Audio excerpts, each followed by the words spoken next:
Vamos para a palavra. O primeiro elo de amor pelo sangue começa com Jesus no jardim do Getsemane. É inesquecível nossa última caravana de Israel, quando nós fomos para Israel, e nós estávamos descendo a ladeira para ir para o Getsemane, que ficava logo à esquerda, o lugar onde Jesus passou horas orando e gerando a vontade de Deus, a capacidade de obedecer à vontade de Deus. E nós estávamos todos cantando, alguém lembra? Qual era? Porque Ele vive, posso crer no amanhã. Nós temos agora 430 dispositivos conectados, declarando, porque Ele vive. Vamos, posso crer. Você que está em casa, faz barulho. Nós estamos conquistando espiritualmente regiões diferentes. Vamos, porque Ele vive, temor não há. Eu não sou cantor, irmãos, mas eu posso adorar a Deus como se estivesse debaixo do chuveiro. Eu sei que a minha vida, eita Deus,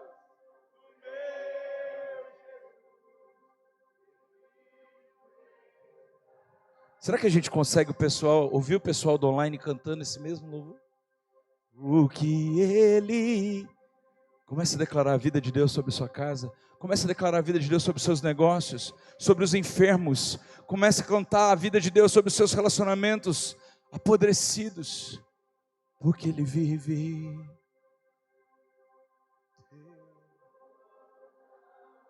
Será que eu posso ter um soprano aqui cantando bem alto? Vamos? Isso, vamos!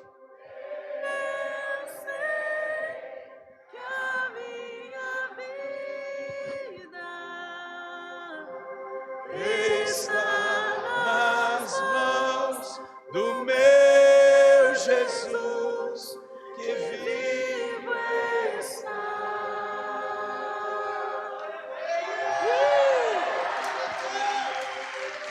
Sabe por que você sente o poder de Deus cantando essa canção? Porque ela não é uma paródia, ela é uma realidade. Sabe por que você sente o poder de Deus quando você declara essas palavras? Porque ela não é uma história de um livro, ela é uma verdade que nós podemos viver. Jesus está vivo! E à medida que nós descíamos a ladeira, cantando essa música em alto, em bom tom, um pouco desafinado pelo profeta Wellington, que estava liderando essa cantoria, de repente, os anjos começaram a nos ajudar e toda a rua parou. A rua parou. Todo mundo começou a sacar o celular e filmar, gente. Era coreano, era americano, era israelense, era gente de tudo quanto é canto. A rua parou, porque em qualquer idioma as pessoas podem sentir o poder de Deus. Porque em qualquer cultura as pessoas sabem o que é de Deus de verdade e o que não é. Porque qualquer pessoa que já foi no Santo dos Santos sabe que esse lugar, só este lugar é original e ninguém consegue imitar essa presença.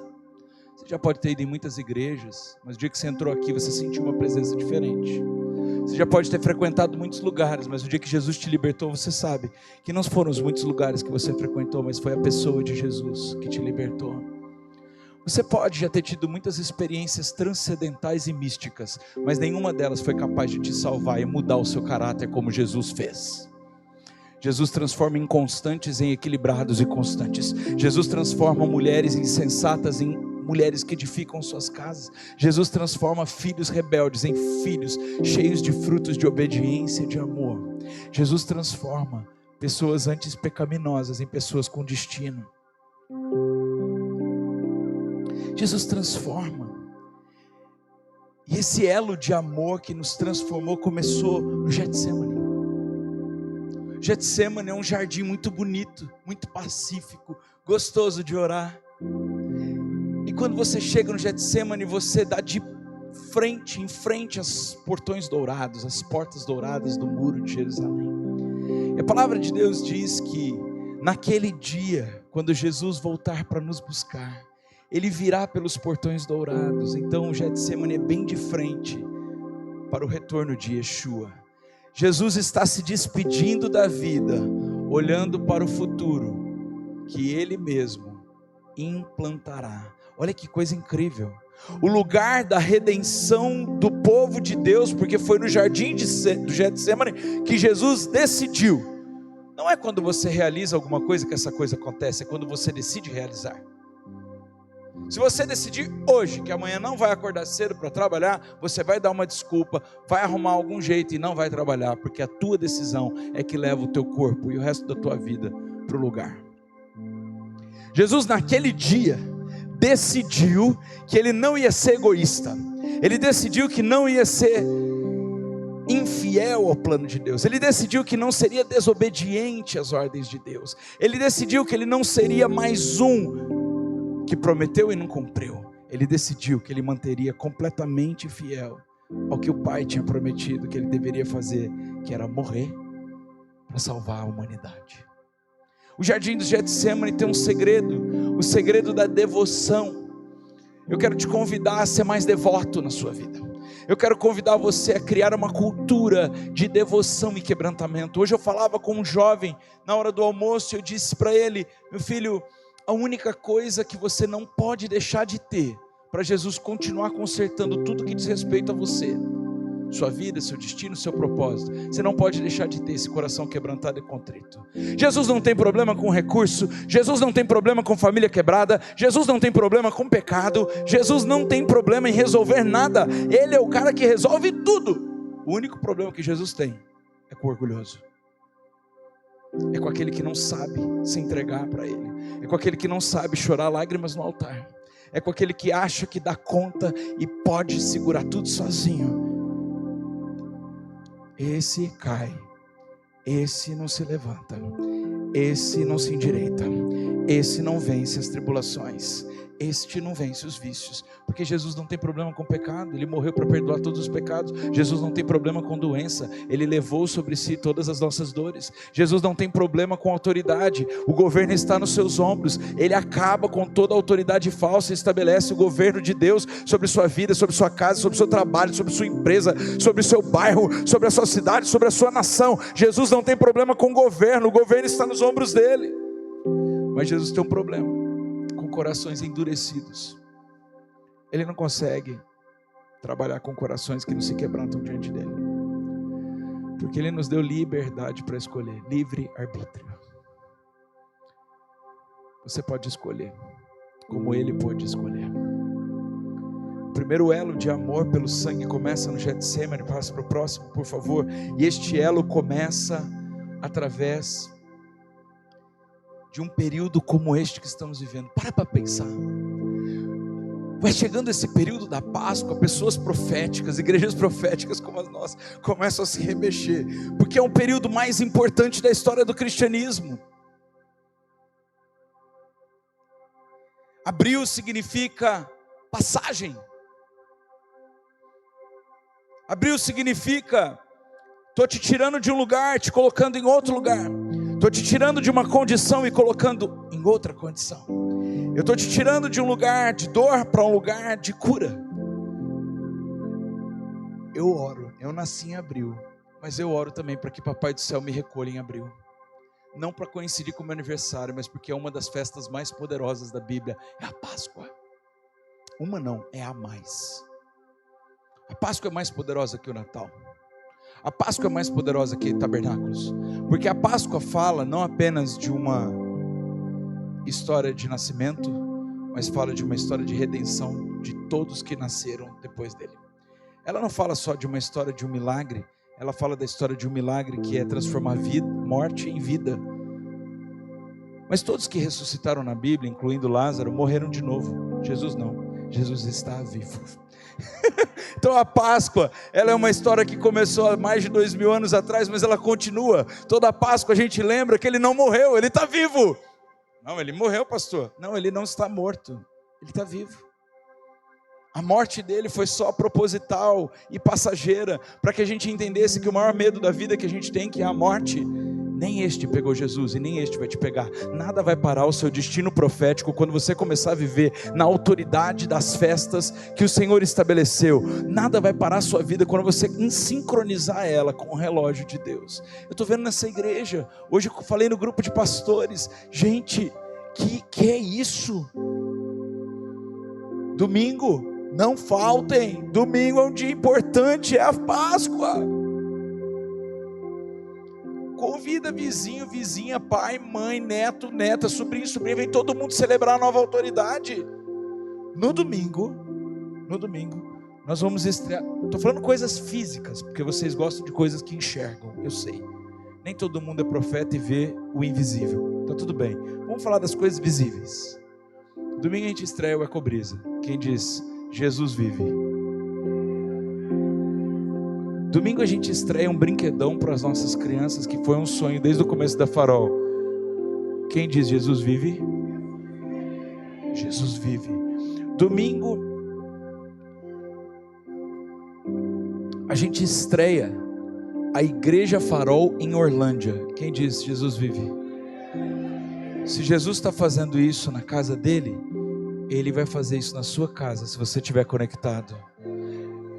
Eu não aguentava de calor, e eu disse: Jesus, pode ser que seja em tabernáculos, mas a gente precisa de um milagre. Poderia ser na Páscoa. Pode ser que seja na festa das colheitas, onde a gente colhe aquilo que plantou, mas quem sabe seja na Páscoa, um milagre que não seria possível de outro jeito se não fosse Jesus que tivesse feito. Falando de coisas visíveis, fora as coisas invisíveis, que são as mais importantes. Essa noite eu vim te encorajar a entender o significado desta semana que nós estamos vivendo. Próximo. E aí eu vou ter que acelerar, porque a palavra de hoje é tremenda. A primeira Páscoa acontece quando Deus salva o povo de 400 anos de cativeiro. E eu sei que eu tenho gente aqui presa em cativeiros. Cativeiros emocionais, passado. Não consegue perdoar o passado, fica olhando para trás e está batendo a cabeça na frente. Não consegue se perdoar das próprias falhas do passado, então vive debaixo de acusação, vergonha e medo, porque o inimigo veio para matar, roubar e destruir. Ele não vai matar, roubar e destruir o seu passado, isso ele já fez, ele está tentando fazer isso com o seu futuro. Então hoje é dia de parar de olhar para trás e começar a olhar para frente, sair desse cativeiro do passado. 2. Quebra de cativeiro significa que coisas que antes eu estava presa, sejam relacionamentos tóxicos e abusivos, sejam pessoas que me prendiam ao pecado, sejam situações que me colocavam para trás de Deus e não me faziam adorar a Deus como único Senhor e Salvador. Você imagina que um povo que está há 400 anos escravizado, eles estão adorando a Deus com liberdade? Eles têm medo de morrer. Um povo que está debaixo da ordem de Faraó para construir pirâmides, você acha que eles têm um sábado para descansar? Não, eles têm que trabalhar de sol a sol e produzir mais e mais riquezas para o Egito. Você também talvez foi colocado em alguns cativeiros emocionais e espirituais. Talvez as escolhas que os seus antepassados fizeram te trouxeram uma cultura aprendida que não tem nada a ver com o que Deus tem para você. Essa é a estação de você quebrar com toda e qualquer cultura de pecado, cultura de escassez, cultura de mediocridade, cultura de enfermidade, cultura de iniquidade, cultura de dívida. Porque foi na primeira Páscoa que Deus salvou o seu povo de 400 anos de cativeiro. Já tem gente chorando aqui, sabe por quê? Porque o Espírito Santo já está quebrando dentro da pessoa, dentro das pessoas, os cativeiros. Medo, vergonha, culpa, a mentalidade de escassez, a mentalidade do eu não mereço. Realmente a gente não merece, mas Jesus, ele pagou o preço, então eu posso adquirir. Eu não mereço, mas eu posso ter a graça dele. A ordem foi dada: passem o sangue do cordeiro nos umbrais, quem tiver sangue será poupado. Foi só um sinal de obediência do povo. Todas as casas que tinham sangue aspergido no umbral não foram tocados pela maldição, mas aqueles que não obedeceram foram tocados e perderam tudo que era primogênito, desde filhos, servos, animais. Deixa eu te dizer uma coisa, a Páscoa é um lugar de obediência. A única coisa que pode reter você na velha estação e na velha autoridade é desobedecer a Deus. Se você estiver em obediência, ninguém, nada pode te parar. A Páscoa tornou Jesus o Cordeiro de Deus. Na Páscoa, Deus perdeu o seu filho primogênito, o primeiro e único, para ganhar todos nós. A Páscoa é um tempo muito profético, porque o sangue puro de Jesus tem o poder de redimir os nossos pecados.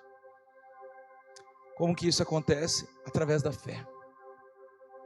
Isso não acontece através de uma mandiga, isso não acontece através de um batuque, isso acontece através da fé. Eu recebo isso, eu quero isso, eu não mereço, mas Jesus fez por mim, então eu recebo esse sacrifício. Você recebe? É difícil para nós aceitarmos e recebermos, sabe por quê? Porque a gente é orgulhoso, a gente gosta de conquistar tudo na força do nosso braço, e por isso que a gente está em cativeiro muitas vezes. Eita Deus, tem misericórdia dessa igreja. Difícil alguém, para pessoas que foram muito traumatizadas, abusadas, sofreram com rigidez, é difícil essas pessoas sinceramente receberem com alegria a graça de Deus. Essa semana eu plantei uma oferta na vida de um irmão, e ele falou assim: pastor, eu não sou merecedor. Eu disse: não é sobre isso. Ele estava querendo dizer assim: eu não trabalhei por isso, eu não mereço isso. Não é sobre isso, eu disse para ele.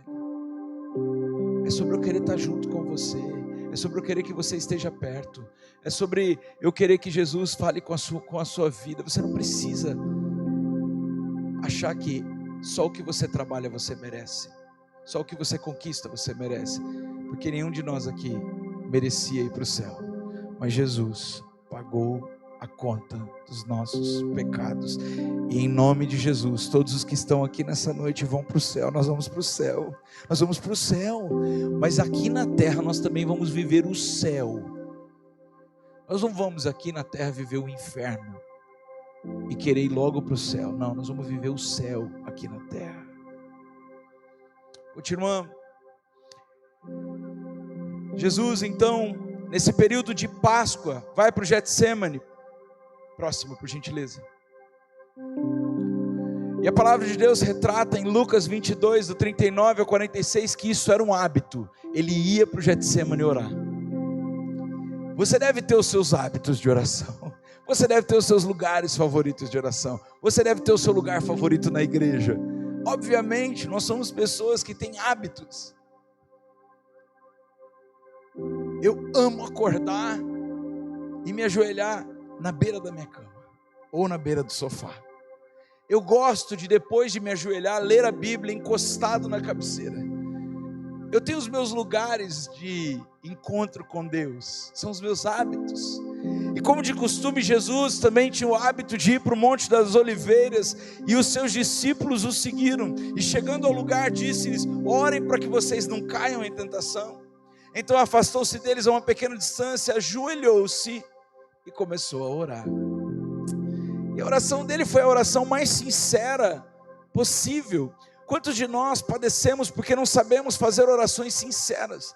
Nós fingimos costume com Jesus, como se ele não soubesse o que está no nosso coração. A palavra de Deus diz que antes que a nossa palavra chegue à boca, ele já conhece o que a gente vai falar.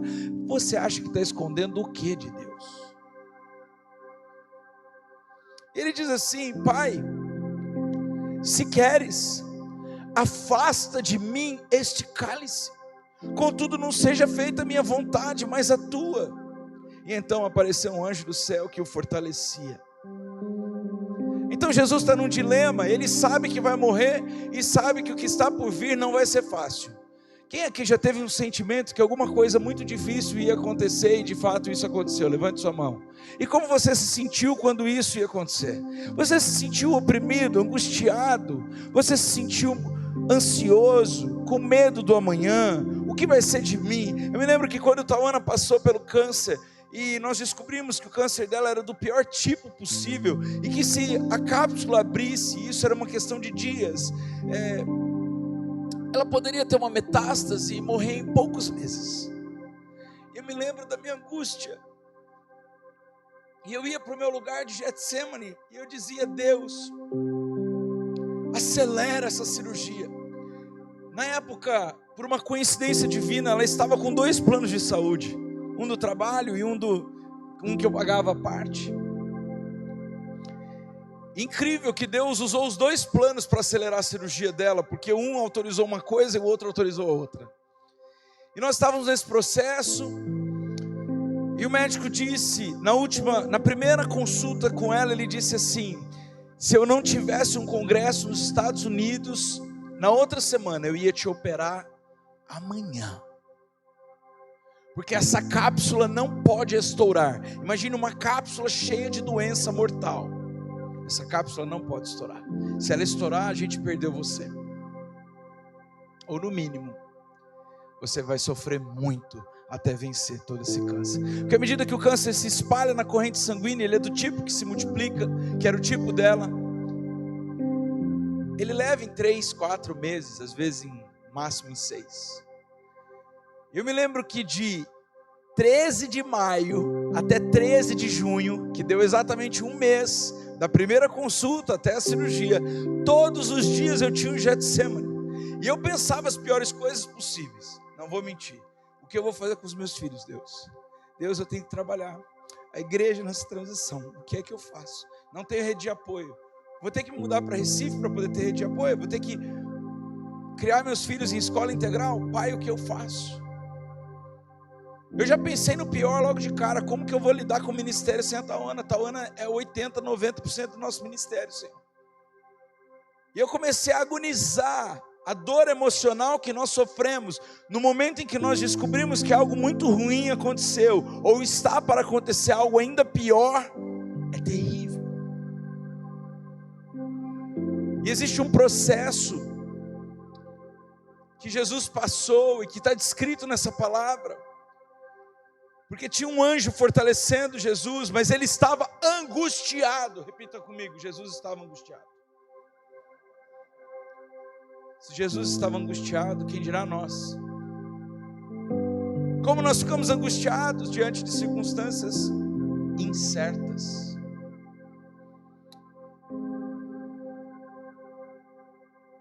E ele orou ainda mais intensamente. Aqui está uma resposta para quem fica angustiado sem orar. Não tem solução se na angústia você não clamar. Não tem solução para você. Me perdoe. Se você não clamar a Deus na angústia, se você não pegar na mão de Deus e falar: eu não vou largar enquanto eu não vencer isso com o Senhor, desculpa, você não vai fazer a vontade de Deus. Você vai fazer qualquer outra coisa. Você vai agonizar, vai precisar tomar remédios, vai precisar botar a culpa em alguém dos seus processos, vai parar de viver o propósito de Deus. Não tem como. O compromisso que Jesus tinha com Deus era não soltar a mão dele nesse processo e em toda a sua vida. E começou a orar mais intensamente, e o seu suor era como gotas de sangue que caíam no chão. E quando se levantou da oração e voltou aos discípulos, encontrou-os dormindo, dominados pela tristeza. Imagine você a decepção de Jesus. Jesus convidou os discípulos para orar? Não, eles seguiam Jesus por onde ele ia. Mas quando chegaram no lugar da oração, é mais ou menos assim: meu amigo, você está numa vigília, aqui não é para dormir, não é para ficar no café farol, não é para ficar trocando figurinha, não é para ficar no WhatsApp, aqui é um lugar de oração. Jesus disse: cuidado para não cair na tentação. Ele avisou. E os caras estavam na vida boa. É mais ou menos assim: vocês não estão entendendo o que está acontecendo. E eu clamo a Deus para que nessa Páscoa Farol, vocês acordem para o que está acontecendo. Nós não estamos vivendo um tempo comum. Nós não estamos vivendo mais uma quarta-feira. Nós não vamos viver mais um domingo. Nós estamos vivendo uma mudança de estação. Existem sinais na casa de uma nova autoridade, um novo poder. Mas até quando você fica de fora do que Deus está fazendo, porque simplesmente não está dando atenção àquilo que Ele está fazendo? Vocês entendem? Eles estavam em outra página. Talvez eles estavam preocupados com o que iam comer no café da manhã. Talvez estavam tirando onda um do outro. Não, Jesus estava dizendo: meu amigo, nem uma hora vocês oraram comigo. Não tem coisa mais terrível do que as pessoas estarem numa página completamente diferente da nossa quando a gente está passando por um momento de tribulação. Vocês concordam comigo? Eu não tolero ir no enterro e perceber pessoas contando piadas, rindo, comendo de verdade. Para mim não é o caso. Meu amigo, tem alguém que perdeu alguém muito querido. Não faz sentido a gente não chorar a dor com essa pessoa. Vocês entendem? Se um dia vocês me verem no enterro com a cara feia, é por causa da falta de educação das outras pessoas, por elas não entenderem o momento que está acontecendo ali. Os discípulos, eles não estavam entendendo o momento de Jesus, eram as últimas horas de Jesus. Por que vocês estão dormindo? Ele perguntou. Levante-se e ore para que vocês não caiam em tentação. Próximo. Neste lugar onde Jesus estava orando, Ele estava fazendo uma aliança comigo e com você. Ele estava refazendo a aliança dele com o Pai, mas através dessa refacção de aliança com o Pai, Ele já estava fazendo uma aliança comigo e com você.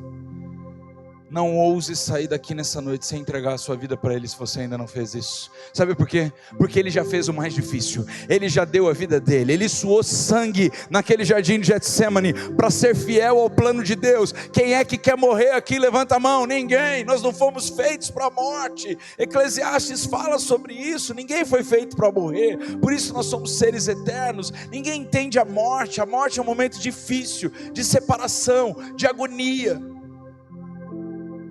Mas a aliança que Ele fez era uma aliança assim: Pai, estou aqui refazendo uma aliança contigo, vou te obedecer, mas eu estou aqui por causa dele, dela, dele, dela, deles, delas, deles, delas.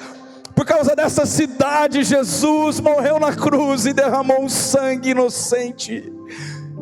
Eu não me conformo enquanto eu não ver toda a minha casa servindo a Jesus. Eu não me conformo enquanto eu não ver os meus vizinhos influenciados por Jesus. Eu não me conformo enquanto eu não ver a minha cidade sendo tocada pela autoridade de Jesus, pessoas sendo salvas, pessoas avivadas, cheias do Espírito Santo. Eu não posso me conformar. Eu tenho uma estabilidade emocional, financeira, mas e o resto está indo tudo para o inferno? Está certo isso, gente? Hoje eu já cheguei no meu trabalho, já impus mãos, já abençoei pessoas, já consolei, já convidei para domingo. Eu não posso me conformar que meu colega que senta na minha bancada do lado talvez não esteja salvo e não vá para o céu comigo e não usufrua do sacrifício de Jesus nas nossas vidas. A primeira aliança é a aliança de redenção com a humanidade. Jesus teve uma hematidrose, é quando o sangue se mistura com o suor, e isso só acontece em casos de muita aflição emocional. Quando uma pessoa chega a suar sangue, significa que ela está num colapso emocional. Mas no Getsemane, Jesus, o homem perfeito, redimiu o homem caído no jardim do Éden. É incrível como Jesus, como o próprio Deus, Ele utiliza até mesmo os mesmos símbolos. Olha, foi no jardim que um homem desobedeceu, é no jardim que o homem vai obedecer. Foi na 7 de setembro que fizeram toda a obra do mal, vai ser na 7 de setembro que eu vou demonstrar o meu grande poder. Vocês entendem como eu enxergo a vida? Eu enxergo ela da perspectiva de Deus. Foi aqui que pessoas se drogaram, pois é aqui que pessoas serão libertas das drogas. Foi aqui que pessoas praticaram orgias, pois é aqui que pessoas serão curadas da imoralidade sexual. Foi aqui que as pessoas se embebederam e perderam suas riquezas, pois é aqui que as pessoas vão ser libertas dos vícios e vão enriquecer. Foi aqui que pessoas ficaram doentes emocionalmente ou fisicamente. É aqui que o Senhor vai levantar um altar de redenção para curar as pessoas enfermas da alma e do espírito. Não tenha medo dos lugares difíceis, se você estiver com Deus e em obediência à vontade do Pai. No Getsemane, o homem perfeito restaurou a besteira que o homem caído fez. Que coisa linda. próximo. Adão pecou com infidelidade. Adão não foi fiel a Deus. Deus disse: olha, tudo é seu. Essa mulher linda é tua. Este lugar paradisíaco é teu. Este resort all inclusive é teu. Olha, estes animais você domina. Não precisa ter medo de nada, é tudo teu. A hora que você falar, te obedece. Mas daquela árvore você não coma. É a mesma coisa que falar: vai até ali e coma. Mas na nossa vida também é assim. Deus nos pede algumas coisas tão pequenas diante de tantas coisas grandes que Ele faz, mas nós resistimos em obedecendo mesmo essa natureza caída. Olha, Deus diz assim: olha, eu vou te dar uma família poderosa, maravilhosa, cheia do Espírito. Mas você não consegue ser fiel à esposa, ao marido. Olha, eu vou te dar um sucesso profissional, vou abrir uma porta que ninguém pode fechar. Até abrir a porta você está na campanha, a hora que abriu a porta você já vaza da igreja. E pior, depois você começa ainda a reclamar da porta que ele abriu. Um dia eu estava aconselhando um irmão, e ele reclamando do trabalho dele. Há muitos anos ele trabalhava neste lugar. Eu disse para ele: o que você espera deste lugar? Eu queria que fosse melhor. Falei: por que você não faz mudanças para melhorar? Porque você foi chamado para melhorar o seu ambiente. Ele disse: estou cansado, estou desanimado, não quero mais saber. Tá bom. Essa desonra que nós temos com aquilo que Deus faz é uma infidelidade para com o plano de Deus na nossa vida. Seja fiel no pouco, Deus te coloca sobre o muito. Seja fiel cuidando de um, daqui a pouco você vai estar cuidando de 3, de 10, de 20, de 100, de 1000. Oferte no pouco e você vai ter muito para ofertar. Cuide de um e Deus vai te dar muitos para cuidar.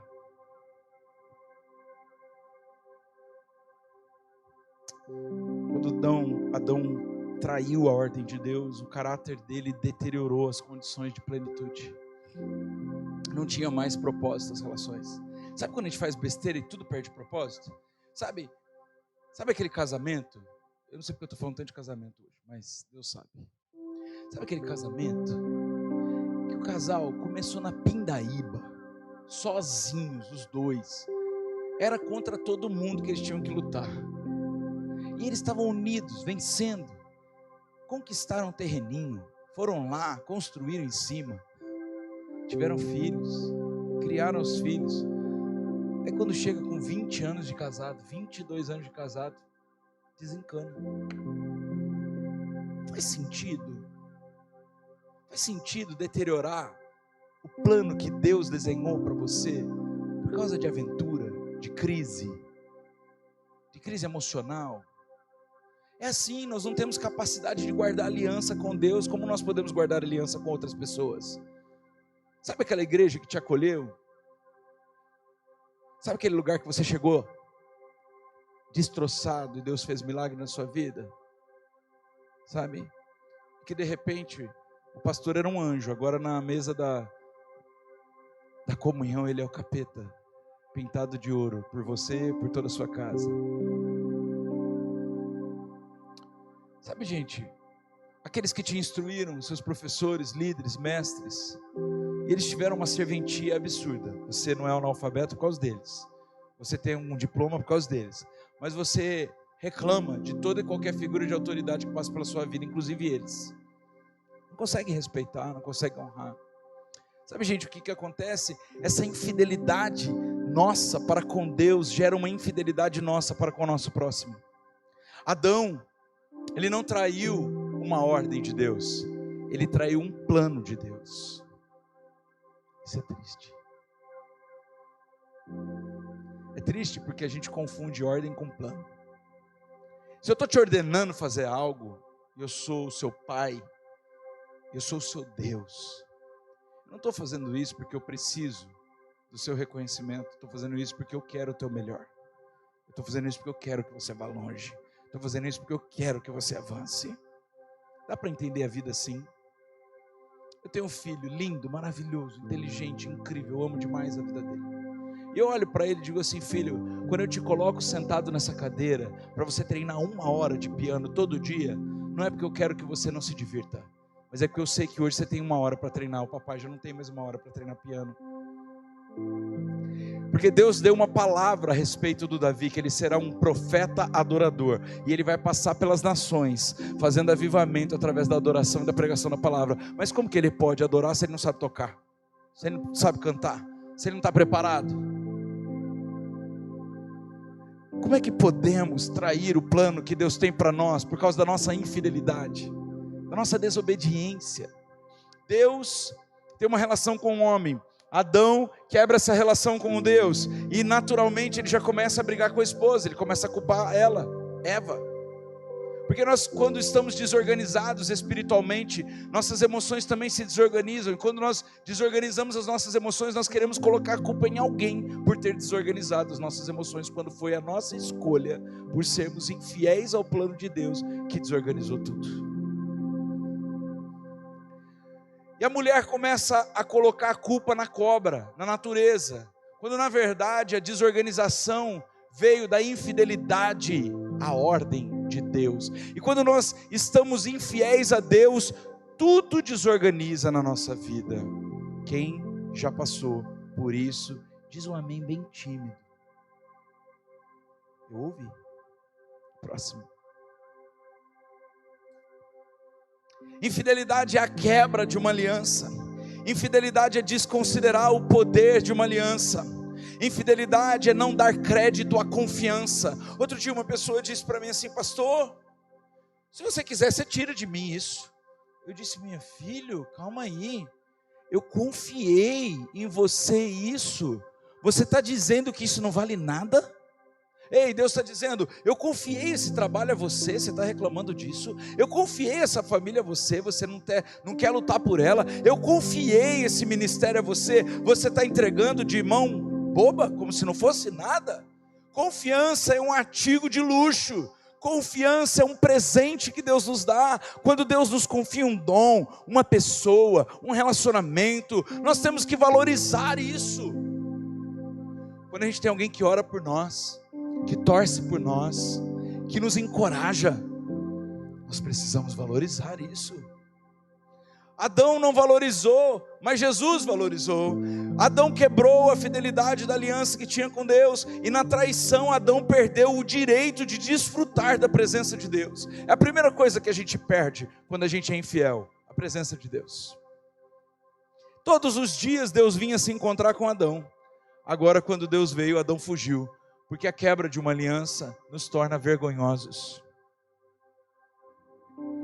E pela infidelidade de Adão, houve precedentes para que toda a geração de Adão desobedecesse a Deus. Qual foi o primeiro assassinato que aconteceu na Bíblia? O primeiro derramamento de sangue por homicídio foi o filho de Adão.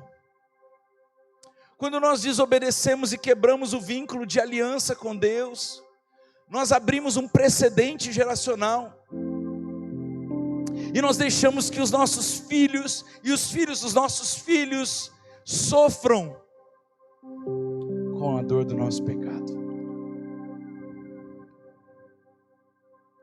Por meio das escolhas que ele fez, por causa da sua própria vontade, porque ele estava com vontade de desobedecer.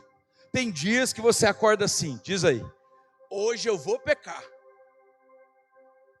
O pecado é construído na mente. O pecado é construído na nossa decisão. Nós decidimos pecar. Não venha me dizer: o diabo me tentou. Não há tentação maior do que a sua vontade. Não venha me dizer: é porque eu fui fraco, eu tive um lapso. Não, assuma a sua condição. Eu decidi pecar. Seja homem para assumir sua condição. Seja mulher para assumir seu pecado.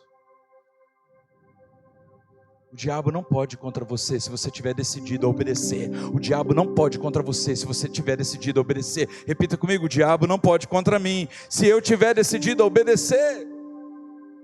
Ninguém pode contra mim se eu obedecer a Deus. Ninguém pode me matar, roubar e destruir se eu tiver um vínculo de aliança com Deus. Olha, pode se levantar 10 mil vão cair se você tiver com o seu vínculo de aliança intacto com o Senhor. Por meio das escolhas que ele fez, ele descartou o favor da aliança. Sabe o que me dá a garantia de daqui a pouco, depois do culto, chegar em casa, na minha casa toda arrumadinha, com os filhos deitados, dormindo uma noite de sono e de paz, depois de terem orado e vivido um dia incrível, e ter uma mulher cheirosa, deitada na cama, me esperando. Sabe o que me faz isso? Aliança. Aliança que eu tenho com Deus e aliança que eu tenho com ela. E eu valorizo isso. Isso não é banal. Dá uma cutucadinha na pessoa que está do seu lado e fala assim: eu vou valorizar mais a aliança que eu tenho com você. Pode me cutucar também, falar que você vai valorizar mais sua aliança que você tem com seu pastor. Pode fazer isso também. Próximo. Aliança derrama favor sobre as nossas vidas. Então tudo que Adão estragou, Jesus consertou. Aleluia por Jesus. Vocês entendem por que essa estação é tão poderosa? Porque Jesus consertou o que a gente estragou. Porque nessa estação, nessa semana, através da cruz de Jesus, você e eu seremos restituídos das consequências, das escolhas de infidelidade que tivemos. Eu fico muito impressionado com uma geração que está se levantando hoje, uma geração que se levanta descomprometida, que promete e não cumpre, que fala mas não faz, que acha que tudo na vida é volátil, que não compra um carro porque existe Uber, que não quer ter uma casa porque existe Airbnb. Uma geração que está empobrecida de propósito, porque não consegue manter o vínculo da aliança, do compromisso, da conquista. Pois nessa casa, em nome de Jesus, eu profetizo que essa geração vai se converter, e vai parar de andar de Uber, e vai comprar o seu próprio carro, e vai parar de querer andar de aluguel, e vai comprar o seu próprio apartamento. Eu profetizo que eles vão parar de ficar, e vão se casar. Eu profetizo que terão filhos, e passarão todo o estreito que a gente passa quando tem filhos, estreitos necessários para a maturidade. Eu profetizo que terão filhos adolescentes e aprenderão a orar mais, porque filho adolescente é uma questão de oração, irmão. E depois eles vão também se tornar completamente ativos na casa do Senhor, entendendo que precisa de uma comunidade inteira para educar filhos. Filho não se cria em quatro paredes. Jesus consertou o que o homem estragou. No Getsemane, Jesus abriu mão da sua escolha e tornou-se completamente dependente de Deus. Qual que era o plano de Deus para ele? A cruz. Qual que era o plano de Deus para Jesus? A cruz. Qual que era o plano de Deus para você? O perdão através da cruz, a redenção através da cruz, a vida abundante através da cruz. Veja que Deus não poupou o seu Filho único para poupar você e eu da cruz. Através de Jesus, Ele não fez a vontade dEle, mas Ele disse assim: olha, está doendo em mim, mas pode fazer a sua vontade, não faz a minha não. Se possível faz a minha, mas já que não é, pode fazer a sua. Você já se colocou num lugar onde você não tem escolha? Onde a sua única escolha é obedecer a Deus? Se você colocar nesse lugar, você vai desfrutar do poder que uma aliança tem. Próximo. Eu e você podemos desfrutar da vontade de Deus sem passar pela cruz. Aí você vai me dizer assim: pastor, cada um tem sua cruz para carregar. Quem prega isso não é Jesus. Quem prega isso não é a Bíblia. Se você está achando difícil a sua vida, você é muito Nutella perto de Jesus. Se você está achando muito difícil os desafios que você passa, imagine o que é enfrentar uma morte de cruz, tomar 39 chicotadas nas costas, passar pela via dolorosa, o caminho de Emaús, exposto diante da sociedade, envergonhado, mas não é o Filho de Deus. Eu me lembro que, no exemplo que eu estava contando para vocês, de quando minha esposa adoeceu, nós estávamos numa transição de local, de igreja. O inimigo tinha se levantado com calúnia e difamação contra nós, acusando a gente falsamente. O lugar que a gente tinha alugado quebrou o contrato e voltou atrás. Eu trabalhando a morrer, além da igreja, no meu trabalho. Nossa filha, bebê, recém-nascida. Davi pequenininho. E as vozes de alguns crentes. Não da Farol. Isso eu não posso dizer, porque a Farol chegou muito junto com a gente. A voz de alguns crentes. Está vendo? Estão debaixo de maldição. Olha aí. Eles não têm poder espiritual. Eles não sambam e dançam na igreja. Eles não oram em línguas e falam alto. Eles não são a igreja do poder. E aí? Cura agora essa mulher. Riam, zombavam de Jesus. Riam, zombavam da gente. Mas eu me lembro que num domingo de manhã, eu acordei empoderado pelo Espírito Santo. A igreja não sabia de nada, só os nossos amigos muito íntimos. E eu disse, aqui está uma mulher que essa semana vai fazer uma cirurgia para remover um câncer.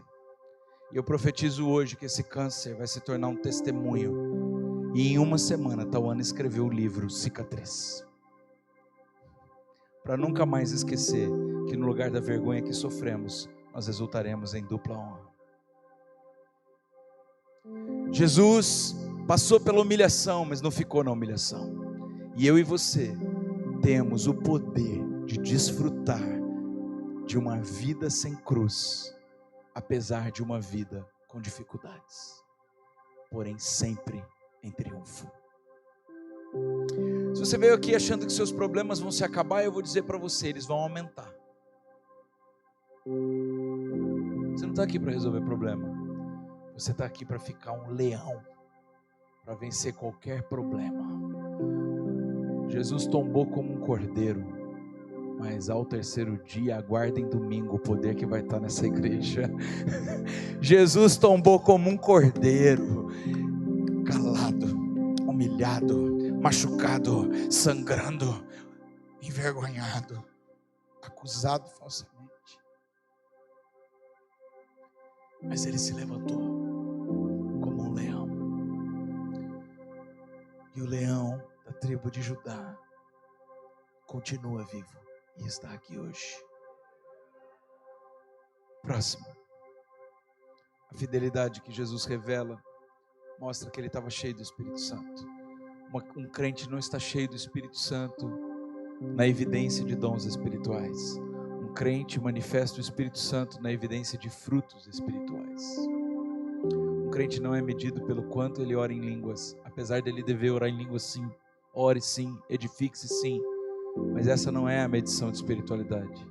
A gente mede a espiritualidade de um crente através do caráter parecido com Jesus.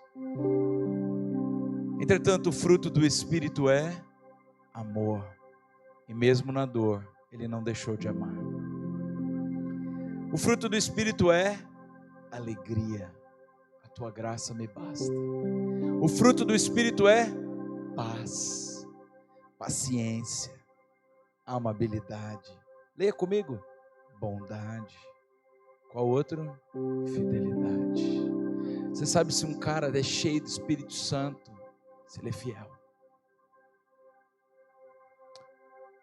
Farol, valorizem o plano que Deus tem para vocês. Valorize o cargo que Ele te confiou na empresa. Valorize os líderes que Ele colocou na sua vida. Valorize a igreja que você serve. Valorize os filhos que Ele te deu. Valorize os funcionários que Ele te confiou. Valorize até as coisas difíceis para você administrar, porque significa que através delas Ele está treinando você para um novo nível de entendimento e autoridade. Valorize os nãos, por trás deles tem grandes sims. Valorize as respostas não dadas por Deus hoje, porque Ele está preparando respostas melhores amanhã.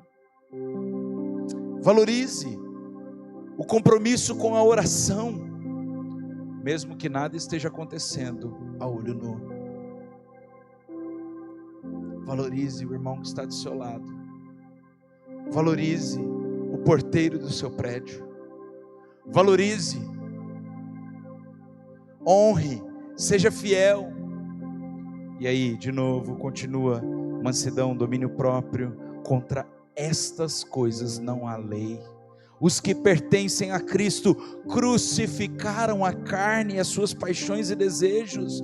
Hoje é um dia do derramamento do sangue de Jesus, suscitar em nós uma proteção com relação à fidelidade.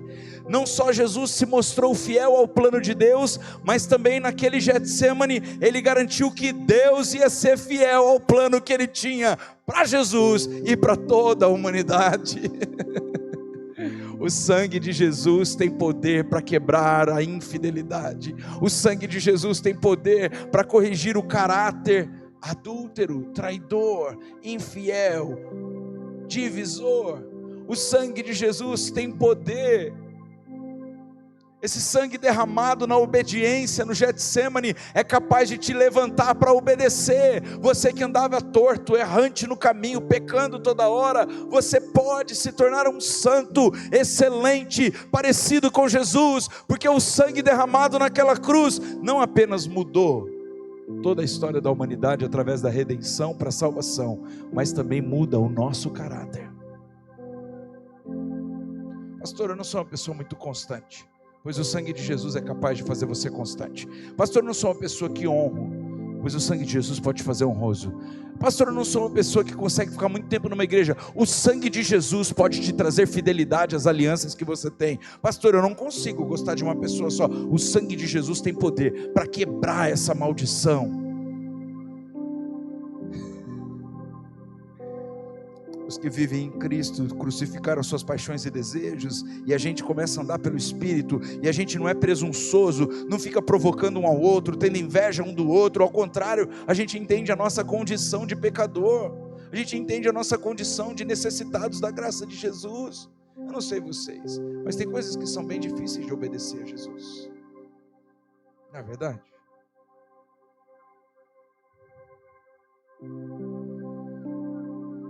Mas quando a gente obedece e é fiel ao plano dele, o que acontece? Acontece o que ninguém pode fazer. Alguém aqui tem poder de ressuscitar um morto? Mas Deus pode. Alguém aqui tem poder de curar uma doença incurável? Mas Deus pode. No dia da cirurgia da Tauana, 13 de junho de 2023, 4h30 de cirurgia, uma cirurgia que leva 30 minutos, eu agonizava naquele corredor. Meu sogro e minha sogra tinham vindo de Recife para ficar com a gente, ajudar com as crianças. Eu orava e dizia: Deus, eu não gostaria de ficar sem a Pretinha, sobretudo faça a tua vontade. Deus, eu não gostaria de ser chamado como um fracasso, que resolve o problema dos outros, mas não resolve o problema em casa. Deus, eu não gostaria de ser chamado um falso profeta, que profetiza que o câncer vai virar um livro, e ele vira um óbito. Deus, eu não gostaria de ser nada disso. Eu gostaria de ser frutífero, sobretudo faça a tua vontade. Quando a Tauana saiu da cirurgia e veio para o quarto, e o médico trouxe o que sobrou, né? Porque uma parte vai para a biópsia. E ele disse assim: foi uma cirurgia muito delicada, mas pela minha experiência de muitos anos, nenhuma célula se espalhou. Ali ele estava trazendo a minha vitória como uma recompensa da obediência de Jesus, não minha. Nas minhas mãos tinha uma amostra de câncer, mas nas costas de Jesus tinha o suor derramado no Getsemane, que manteve ele fiel ao plano de Deus. Saiba que toda vitória que você tiver nas mãos é antes uma vitória de Jesus. Saiba que todo sucesso que você experimentar a partir dessa Páscoa, ele não é seu, ele é de Jesus.